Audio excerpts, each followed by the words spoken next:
tecnologia que você está gerando, ao longo do caminho, ele vai te gerar ideias que vão fazer com que os processos fiquem melhores, mas você não consegue responder essa pergunta 100%. E eu acho que aqui está, né, o risco do projeto de tecnologia, ainda esses requisitos. Então a gente começou a pensar, e aí várias coisas vêm na cabeça. Primeiro, o Banco Central não tem um orçamento muito grande para fazer uma coisa muito cara.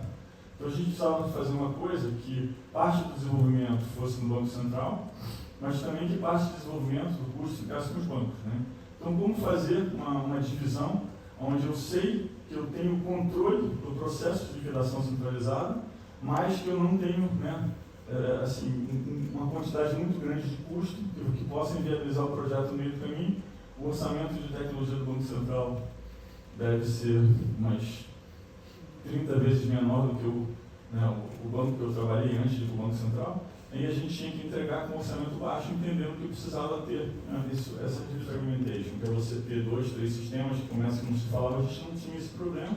E a gente achava, bom, se a gente consegue fazer um meio de pagamentos rápido agora, né, a gente consegue evitar esse problema na frente. Tá? Então, o que a gente achava? Que o sistema tinha que ser programado. A gente olhou muito o que a Índia estava fazendo, um programa muito bom, mas na Índia eles estavam mais voltados a um outro objetivo. Eles queriam transformar o sistema de pagamentos numa identidade digital. E a gente queria transformar o sistema de pagamentos num trilho universal que gerasse inovação. Um objetivo um pouco diferente. Então, para a gente ser programável era fundamental. Estava digitalizando as pessoas que poderia fazer essa função. A gente até acha que isso pode migrar, colidir em algum momento no futuro, mas se não fosse programável, eu não ia conseguir colocar smart contracts, né, no trilho, e eu não ia conseguir expandir o trilho do jeito que eu queria. Lembrando que lá atrás a gente pensou as coisas todas juntas, só que a gente foi desenvolvendo de forma separada. Acho que só hoje que as pessoas começam a ver as coisas se encaixando. Né? Então a gente desenhou o Pix pensando que ia ter o Open Finance, a gente desenhou o Pix Open Finance pensando que a gente tem uma moeda digital, e a gente desenhou essas três coisas porque senão a gente precisa mudar, né, a nossa moeda, precisa liberalizar o dinheiro, precisa ter uma moeda que seja mais fácil, menos burocrática. E permitir a incorporação dos protocolos. E vou falar mais sobre isso no futuro, ao longo da apresentação, mas a gente queria fazer um sistema que trouxesse o mundo DeFi para a gente, e não que criasse uma barreira maior e nem que tentasse regular. Eu quero expelir. Na verdade, a gente queria fazer o contrário. A gente queria falar assim, se eu não consigo regular, eu quero trazer para o mais próximo possível. Eu quero que interaja, que tenha alguma interface com alguma coisa que seja regulada, simplesmente para eu poder saber, para eu poder enxergar no trilho de alguma forma onde isso está acontecendo. Boa! Porque a nossa moeda digital tem uma forma muito diferente das moedas digitais que outros países estão fazendo, e é exatamente porque ela encaixa nesse contexto. Eu acho que no final isso vai avançar mais rápido.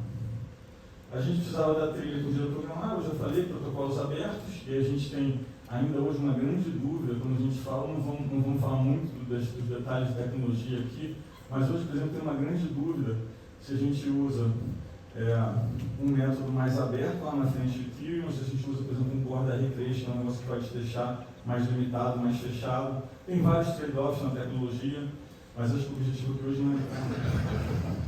E eu estava um pouco pensando num negócio que o André estava falando, que e aí que o Murilo disse, a captura dos dados. Né? Como é que é a captura dos dados? O que é a beleza da captura? Sequenciais, num elo de venda de um produto de um lado ao outro, eu vou ter uma captura mais parruda. Então o que a gente pensou que ia acontecer em breve, em algum momento? O WhatsApp Pay. O Google queria fazer o Google Chat. E por que a gente entendia que essa era uma corrida, né, que estava começando? Porque se eu tenho mensageria, pagamentos em conteúdo, e a gente pensar na venda de um produto, eu tenho um anúncio, eu tenho a venda, eu tenho o pagamento e eu tenho mensageria. Ou seja, muito provavelmente, se eu tiver um conjunto de algoritmos bem feitos, eu consigo saber o que o cliente achou daquele produto. Então, se eu tenho o anúncio, a venda, o pagamento, eu sei o que o cliente achou do produto, esse é um conjunto de dados, né, olhando aí vamos dizer assim, no universo de Wallet, tem muito valor. Né? A gente viu uma corrida, né, para esse negócio, e a gente achava que isso, se fosse feito de forma vertical e fechada, ia ser um inibidor de competição no mundo de intermediação financeira. A gente achava isso muito claramente, e isso foi uma das motivações, né, para a gente avançar com o tema do pagamento instantâneo. Porque a gente achava que o pagamento instantâneo era um elemento que, se a gente colocasse essa trilha, ele ia universalizar isso, ele poderia até acelerar esse processo, mas de forma mais compensando, né? O Pix tem muita coisa pela frente, né? Quando você olha o Pix, provavelmente você está vendo aquela pontinha do iceberg, mas tem muita coisa para subir ainda. Versatilidade, um ambiente aberto, né? Ele está disponível 24 horas, funcionalidade de baixo custo, lembrando que o Pix custou para a gente mais ou menos 5 milhões de reais, o custo do Pix foi 5 milhões de reais. Então, assim, foi desenhado de tal forma que você não ia ter um custo aumento, ele arcabouço de segurança. É fazer com que a funcionalidade dele esteja ligada a dados que sejam dados menos sensíveis. Então, por exemplo, se alguém fala assim, pô, vazou minha chave. Sabe para que serve a sua chave? Para você receber dinheiro. Como se alguém tiver a sua chave, boa sorte, você vai poder receber algum dinheiro. Tirando isso, não tem muito valor, né? Então, eu me lembro uma vez, por exemplo, teve um vazamento de dados horrível. Eu disse, mas você sabe os dados que vazaram? Vazou. Eu falei, pois é, você tem um talão de cheque na bolsa? Se você olhar o seu talão de cheque, muito provavelmente vai ter o seu nome no seu CPF. E mais, se você hoje tem bancos de dados abertos, que 98% das pessoas não entra e cancela, eu posso, por exemplo, pegar seu telefone. Acho que hoje, 97, 98% dos telefones estão abertos à consulta. Então, as pessoas têm essa sensação de segurança de dados, mas muita gente não se deu conta que os dados estão muito menos privados do que imagina, só você que não sabe. Né? Eu acho que o jovem tem mais essa percepção, né? Eu acho que isso ele não participou desses debates, mas eu tive esses debates bastante com os bancos. E eu pensava, bom, mas se eu conseguir multiplicar o número de transações de tal forma, e se eu conseguir incluir pessoas de tal forma que no final das contas a torta de intermediação financeira cresça de tal forma que de fato você perde de um lado e ganha do outro. Acho que esse era o grande desafio lá atrás, né? Então, quando a gente pensa hoje, a gente vê o volume de negociações, ele já passou de TED Doc há muito tempo, né? Mostra que a economia está intermediando mais, né? O que é dinheiro para todo mundo, inclusive para as instituições financeiras. Milhões de pessoas abriram a conta só para ter Pix. Como é que você sabe isso? Você pode ver as contas que foram abertas, que basicamente é a única transação que você tem, entrada e saída, né, via Pix. Né? Você tem os ambulantes, os vendedores que se bancarizaram por causa de um valor muito baixo, então ela só poderia fazer aquele business porque ela vende uma coisa de graça, porque senão o valor da transferência não compensaria o valor, por exemplo, gente que fez máscara na pandemia é um exemplo disso. Mas a gente começou a achar que, na verdade, uma vez que eu tenho esse trilho programável, eu posso fazer muito mais coisas, né? E aí a função banco começa a mesclar com outras coisas. Por quê? Porque se eu tenho um trilho programável, onde eu posso navegar pagamento instantâneo, eu posso navegar outras funções bancárias, né? E aí, de novo, a gente vai e se pergunta que tipo de problema que eu posso resolver com tecnologia que eu não estou resolvendo hoje. Eu me lembro de uma agência bancária, não tem nenhuma máquina de retirar dinheiro, uma ATM, e que as pessoas, basicamente, quando querem ter acesso a dinheiro, elas pegam uma van, vão para a cidade vizinha para fazer o resgate de dinheiro e voltar. Eu fiquei pensando, poxa, isso no mundo de hoje parece uma coisa que a gente conseguiria resolver com um pouquinho de tecnologia, né? E aí veio a ideia do Pix Saque e do Pix Troco, que é basicamente dizer o seguinte: se você tem uma loja, você tem uma caixa registradora, você tem acesso ao Pix, né, você também tem acesso a esse trilho que pode te gerar uma função, vamos dizer assim, que hoje é feita pela ATM. Né? Então, na verdade, você poderia ir a qualquer loja e sacar o dinheiro, tem que vir trazer. Se quebrar, não tem ninguém para te atender. Né? E eu posso fazer essa função se eu tenho um trilho superando todos esses problemas. O dinheiro entra automático, tem uma pessoa sempre para te atender, mas vai gerar valor para ela, você está na boca do caixa. Os comunistas vão receber para fazer essa operação. E lembrando que os lojistas pagavam para ter as pessoas na boca do caixa, né? Tanto é que tinha uma briga danada por recarga de cartão pré-pago, porque na verdade quando você está na boca do caixa você compra alguma outra coisa. Então, juntando essas partes é onde a gente vai colocando a tecnologia junto, né, com essa vontade de resolver o problema. Você consegue ligar o Pix com cobranças remotas via sinal, então, e alguns bancos já estão desenvolvendo essa solução. Então você poderia, por exemplo, entrar numa loja, simplesmente ter seu celular ligado, comprar uma coisa e vai ser cobrado automático, né? E a gente tem olhado uma parte de internacionalização. A gente teve nessa semana, por coincidência, uma reunião com o presidente que quer fazer um Pix. A gente vai fazer uma coisa muito parecida, que tem um custo baixo e que tenha, né, um time to market mais ou menos parecido com o que vocês fizeram. A gente abriu então uma sessão em novembro, com seis dias, onde a gente vai basicamente mostrar tudo que a gente fez no Pix para quem quiser fazer o Pix. Nossa prioridade agora é a América Latina, mas acho que tem uma chance de expandir bastante isso aí mesmo. Então acho que essa é a mensagem aqui, né? Então a gente precisava ter um Open Bank, que virou Open Finance, que eu acho que vai muito além, o conceito vai muito além de finanças. Eu acho que, por exemplo, na área da saúde, tem aplicações para mim que são bem evidentes. A gente hoje tem aquele médico da família, aí quando acontece alguma coisa com ele, você tem que mudar de médico, você abre o armário, pega aquela pilha de exames, vai no médico novo com o negócio embaixo do braço, e fala, meu Deus, como é que eu não tenho isso guardado de uma forma digital, né? Então, assim, eu acho que está avançando bastante. Eu tenho conversado bastante com o ministro da Saúde, a gente tem aí um cronograma. Mas aqui, voltando para o nosso mundo, o importante é que o Open Finance começa a interagir com esses outros blocos de inovação que a gente está fazendo. Então, começa a ver. A gente ainda tem um problema com a qualidade de dados, com a homogeneização dos dados, que a gente precisa avançar nisso, né? Isso é um tema fundamental para a gente tem reuniões semanais sobre esse tema. Inclusive, temos uma reunião com mais pessoas. E como que a gente consegue interagir, acho que já foi dito aqui, eu vou passar um pouco mais rápido sobre isso. Falar um pouco da moeda digital, que é o outro pedacinho. Então, eu falei de um pedacinho que é o PIX, um pedacinho que é, na verdade, um sistema, um trilho de pagamentos da moeda digital.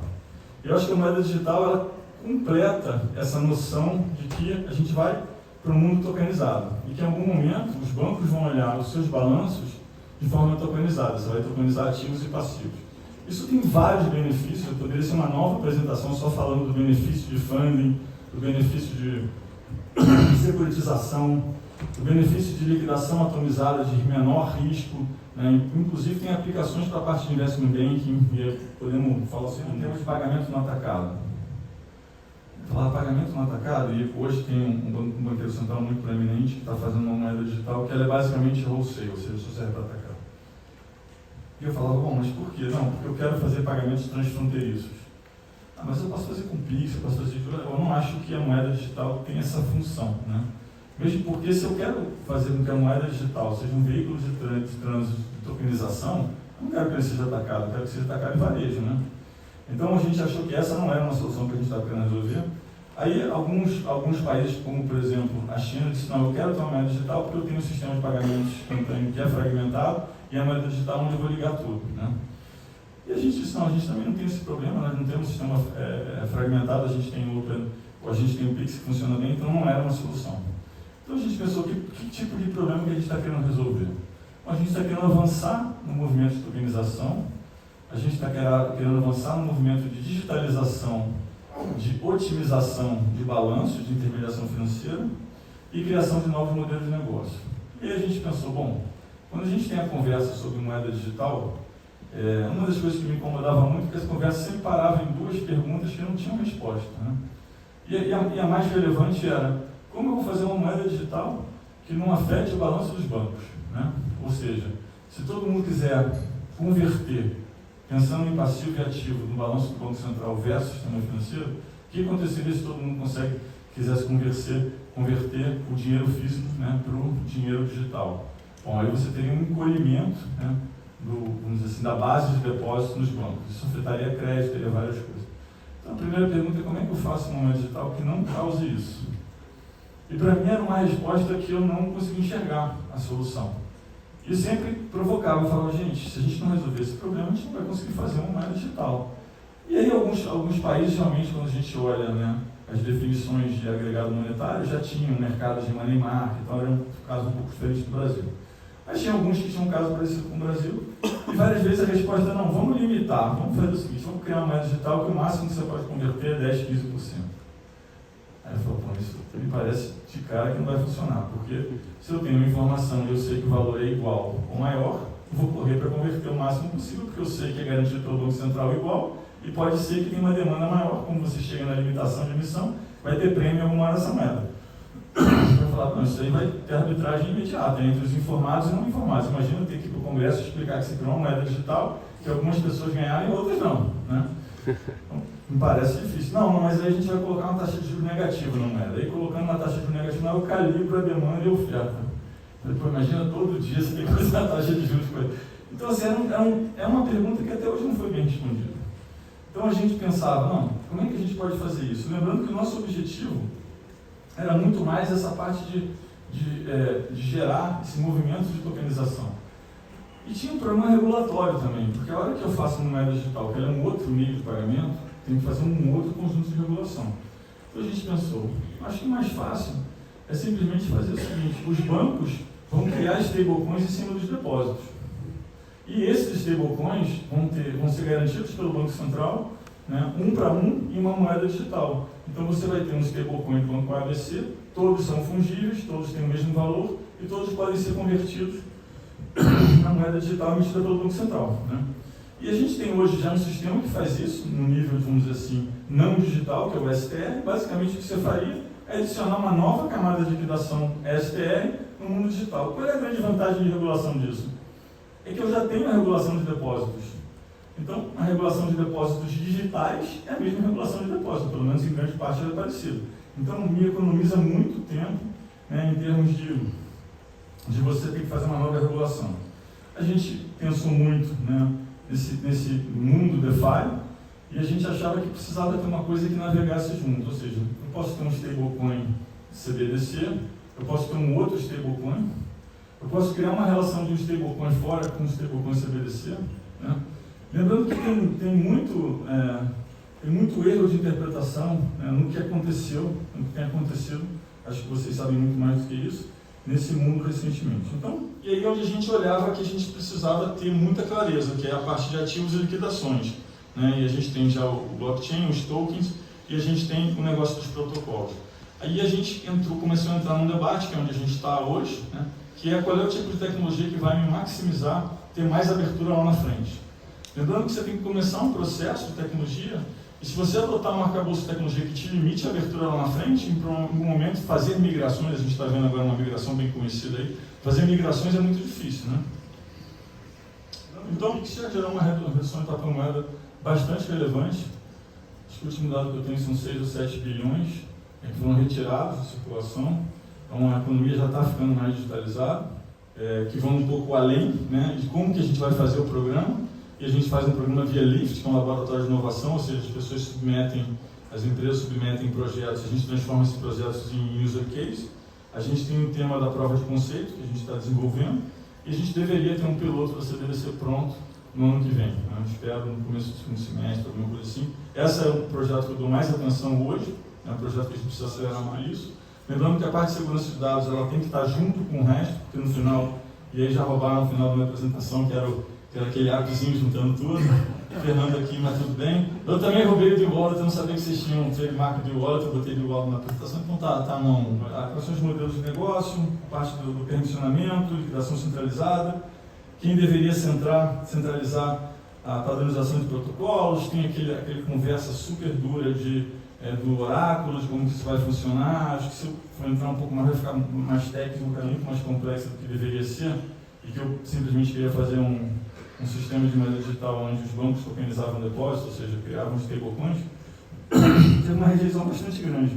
Mas nos últimos 2 meses eu vejo vários artigos começaram a ser escritos nesse sentido, de que talvez, né, emitir stablecoins em depósitos seja uma forma mais rápida. Em termos de vantagem, por exemplo, pouca gente sabe que um DLT ajuda muito na parte de back-office de banco, né? Acho que quem estava em banco já passou por processo sabe disso. Mas assim, a gente começa a ver, né, user cases da tecnologia, quando você tem capacidade de emitir stablecoins em ativos de balanço, a gente começa a ver que gera, né, vamos dizer assim, uma otimização muito grande, uma coisa de monetização que é mais relevante. Aqui é um pouco como a gente vê, né, esse trilho. No final das contas é uma parceria público-privada, a gente sempre diz, porque a gente tem os bancos que vão desenvolver um pedaço de tecnologia, o Banco Central que vai ser o garantidor, que vai ter a câmara de liquidação. Então a gente teria basicamente no atacado 2 câmaras de liquidação. A gente tem já o SPI, que é um sistema que hoje faz o controle de liquidez quando o banco está fechado, para que as pessoas possam fazer PIX no final de semana. E a gente tem essa liquidação inteligente que a gente agrega, né, essa plataforma digital. Ainda tem alguns debates sobre qual é a tecnologia que vai agregar e como que vai comunicar uma plataforma com outra. Então você tem ativos digitais tokenizados, tem toda a parte de Internet of Things, e aí. Então a gente já tem algumas coisas como protocolos do DeFi, DVP, PVP. A gente está falando muito do offline, que é uma coisa que eu achei que os bancos fossem criar logo de cara e não criaram, que é por que você anda com 100, 200, 300 reais na carteira às vezes, mesmo com o sistema digitalizado, porque você fala, às vezes eu estou em um lugar que não tem conexão ou a internet cai, por que você não faz uma mini carteira offline? A gente achava que os bancos até iam criar isso rapidamente, que você transfere do online para offline, com um padrão de entrada mais baixo, ou seja, com menos segurança, mas você não precisa ter sinal para fazer o pagamento usando aquilo, né? E faz a parte de inovação com consulta pública e com movimentos abertos. A gente acha que tem muito para aprender aí de quem já desenvolveu.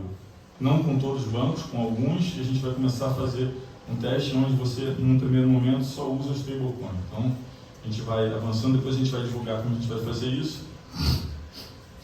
E aí tem uma parte de criptoativos, que acho que agora está bastante em alta esse tema de regulação de criptoativos. Eu sou sempre chamado a falar sobre isso. A gente tem uma opinião, acho que uma falta de entendimento em alguns temas. Por exemplo, essa realização recente que teve, onde os ativos perderam valor.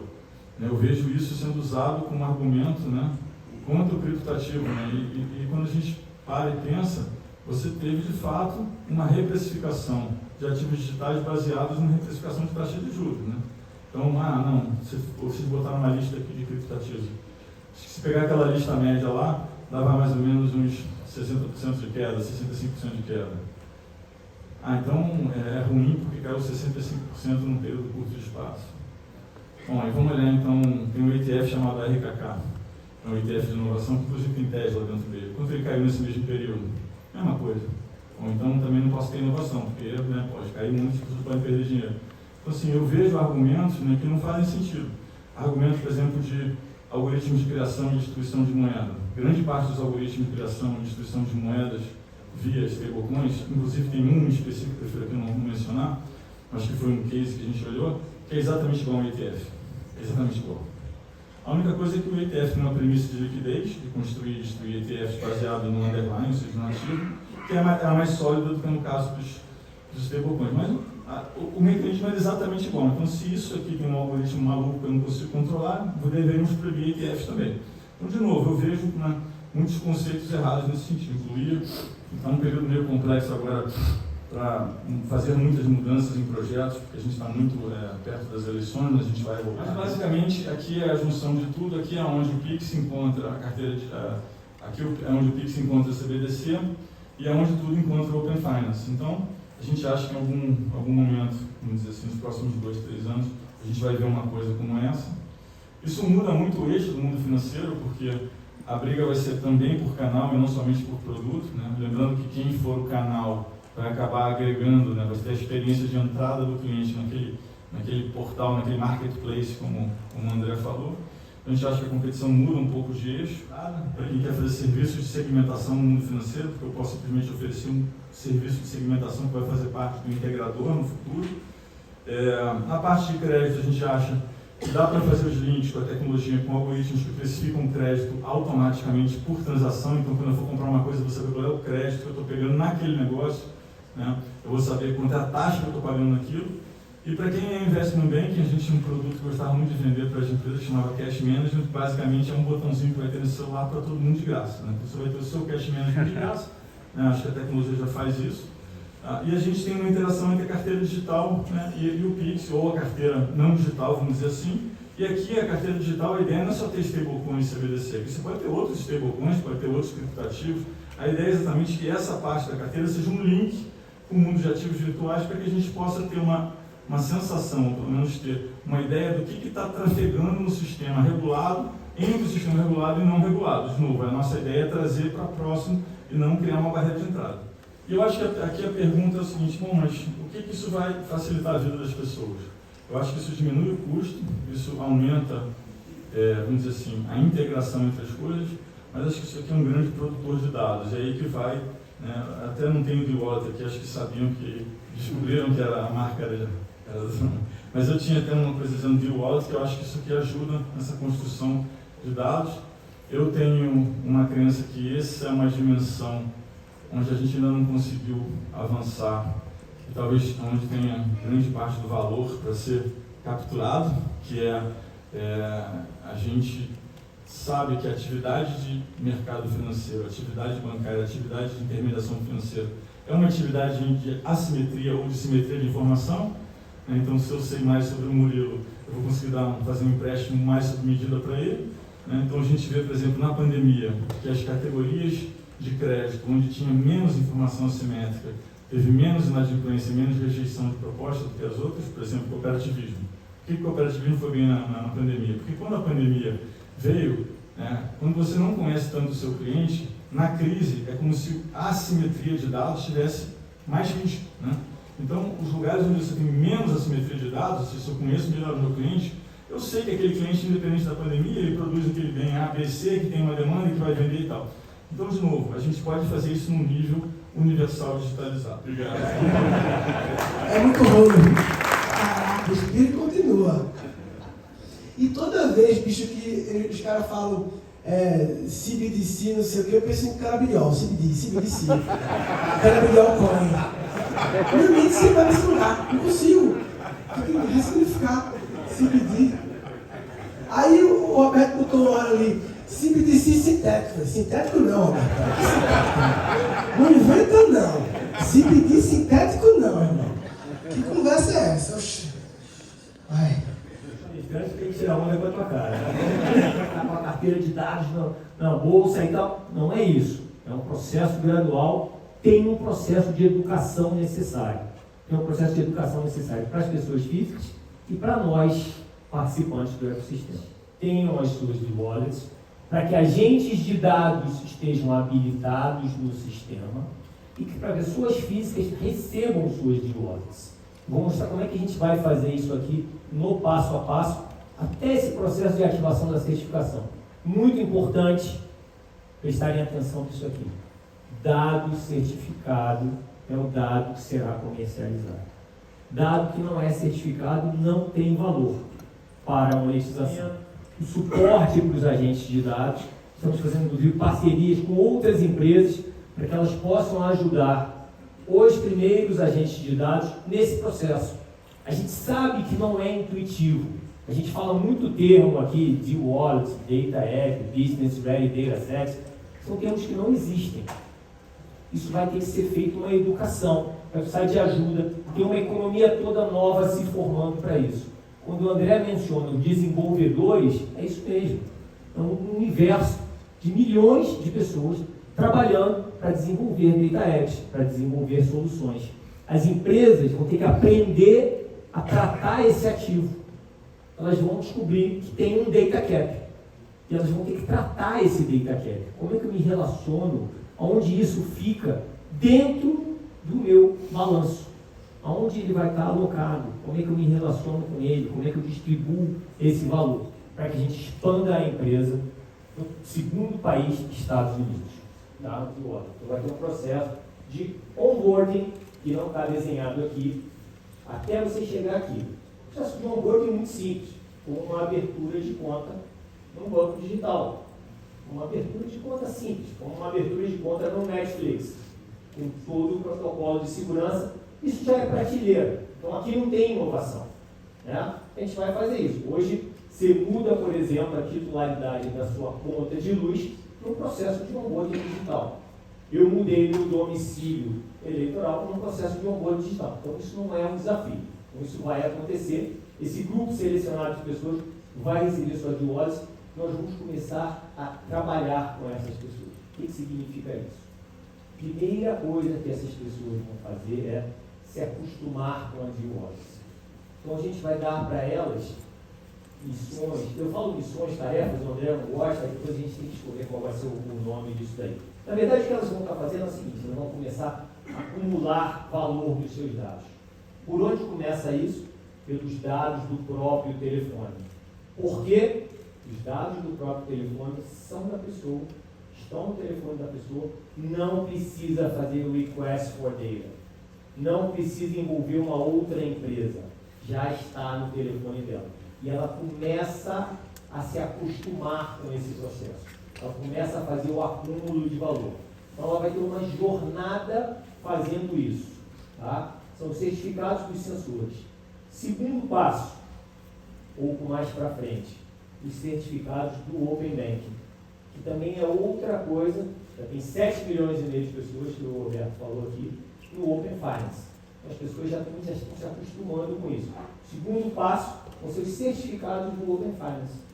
Ela vai começar a fazer. Aí sim, teremos que estar preparados, porque as pessoas vão começar a fazer esse pedido de informações. Eu quero receber os meus certificados de dados do Open Finance. Nós vamos começar a pedir isso para as instituições com as quais se relacionam.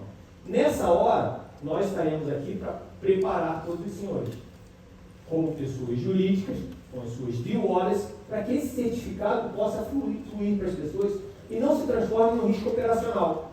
Não consigo atender os meus clientes.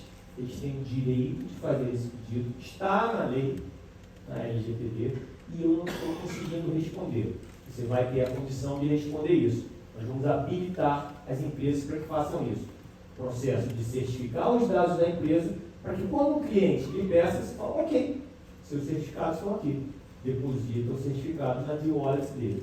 E tem a possibilidade de se tornar um agente de dados. Porque na hora que você deposita o certificado para a pessoa, você também pode fazer uma oferta para ela, permite que eu seja seu agente de dados e ajude nesse acúmulo de valor de dados e a partir daí lhe ajude a monetizar, você se torna um custodiante dos dados da pessoa. Tá? E o terceiro passo, e aí, Roberto, nós não desenhamos para você, mas acho que você vai ficar feliz. Quando o seu médico de família, eventualmente, se mudar para o exterior, falecer, você não vai mais precisar ir no armário buscar aquela pilha de documento, porque você vai ter certificados de saúde. Os exames que você fez no laboratório vão estar certificados na sua carteira, suas radiografias, suas consultas. Quando você for para outro médico, você vai dar para ele o acesso ao seu certificado de saúde. Esse é o terceiro passo da plataforma. Por que a gente está fazendo isso daqui? Tem uma coisa, muitas pessoas, é uma coisa chamada dimensões humanas. É o que a gente faz todo dia. E isso gera dado. Então, a lógica de integração das pessoas é através disso. É uma coisa natural. Né? A gente está indo aqui pelos sensores, todo mundo usa todo dia, vai se tornar fácil para ele entender. Certificados financeiros, as pessoas têm a movimentação financeira, o consumo, suas despesas ali. E o terceiro ponto é saúde. E aí não acaba aqui. E depois vem entretenimento, vem esporte, vem atividade, vem consumo. E aí você vai trazendo as dimensões humanas para a realidade das pessoas. E essa poupança de dados só aumenta.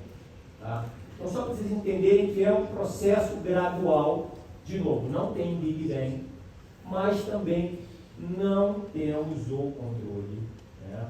Depois que a gente chegar, por exemplo, aqui nesta fase, de como será essa demanda das pessoas. Pode acontecer uma demanda, foi o caso do Pix, muito maior do que a gente está esperando. É importante as empresas estarem preparadas para isso. É importante que isso não se transforme num risco operacional. É importante que a gente tenha a certificação de dados pronta para atender o consumidor. E, de novo, o protagonista é o consumidor. Não somos nós, a Dramway, não são as empresas, não somos agentes de dados. É o consumidor. Nós estamos aqui para gerar valor para a população. Façam isso vocês. Assinem os certificados. Para que vocês possam popular as D-Wallets das pessoas físicas quando elas começarem a fazer requisições. Sejam vocês o protagonista do valor dos dados do seu negócio, de cada uma de suas empresas. Como é que faz isso? Solicita a abertura da sua conta pessoa jurídica, mapeia seu ecossistema de dados para você saber qual é o potencial do valor. Mapeamento do ecossistema de dados, isso é um ponto importante, que a gente mencionou aqui em falas separadas. Não tem manipulação de dados neste primeiro mapeamento. A gente faz um mapeamento a partir dos metadados das empresas, para que as empresas saibam o potencial de valor, o famoso data cap. A gente não encosta no dado das empresas neste momento. Mapeia o ecossistema, mapeia os metadados e devolve para a empresa. Este é o seu potencial de dados. A partir daí, você vai fazer a certificação. Para fazer a certificação, sim, tem manuseio de dados que se transformam em certificados. Os dados não saem da empresa, só saem de lá com o consentimento do seu co-custodiante, que no caso é o seu cliente, ao aceitar uma oferta. E os certificados de dados captura o valor dos seus dados, escolhe um agente de dados. Se você é uma pessoa jurídica e não tem relacionamento com o consumidor final, uma empresa de Consumer Packaged Goods, por exemplo, indústria alimentícia, você tem uma conta pessoa jurídica que pode escolher um agente de dados também, para te ajudar nesse processo e monetizar os seus dados da forma correta. Ou aqueles que têm um relacionamento com consumidores, com clientes, se tornam agentes de dados, distribui de wallet e monetiza data apps.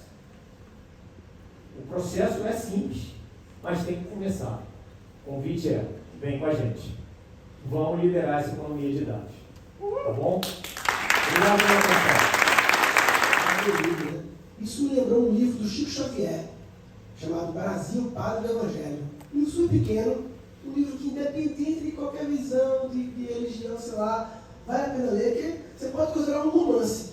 Você pode... ele é bom, seja você achando ficção, na ficção ele é maravilhoso. E é a história do Brasil, na visão de Chico Xavier, como se ele estivesse falando as fofocas espirituais de toda a história do Brasil. As fofocas espirituais, o que está acontecendo na dimensão do Chico Xavier lá. E, resumindo, o que ele explica de todo o processo de descobrimento, né, da América, da vinda das navegações para cá, resumindo, dentro daquele mega ciclo que o André falou no final, que o 6 é regeneração do planeta, resumindo, o Chico fala que a nova Terra, a América, veio como uma solução do planeta Terra, do ser que é Gaia, o planeta Terra, porque a Europa estava com karma demais, estava muito fodida, então usava a nova Terra. E ele fala do Brasil e dos Estados Unidos como sendo, ele fala do Brasil como sendo o útero criador da regeneração do planeta e os Estados Unidos com a força expansora do que foi criado no Brasil. Ele faz a analogia como se o Brasil fosse uma energia mais feminina e os Estados Unidos mais masculina. Então o Brasil é o útero e os Estados Unidos é o que espalha. Então, nasce aqui e essa parceria da Nova Terra, que é tudo terra só, né? Tudo uma grande América, né? Então quando eu vi no começo, me deu essa lembrança, essa sensação que estamos vivendo algo nessa vibe aí. Senhoras e senhores, prazer estar aqui. Eu sou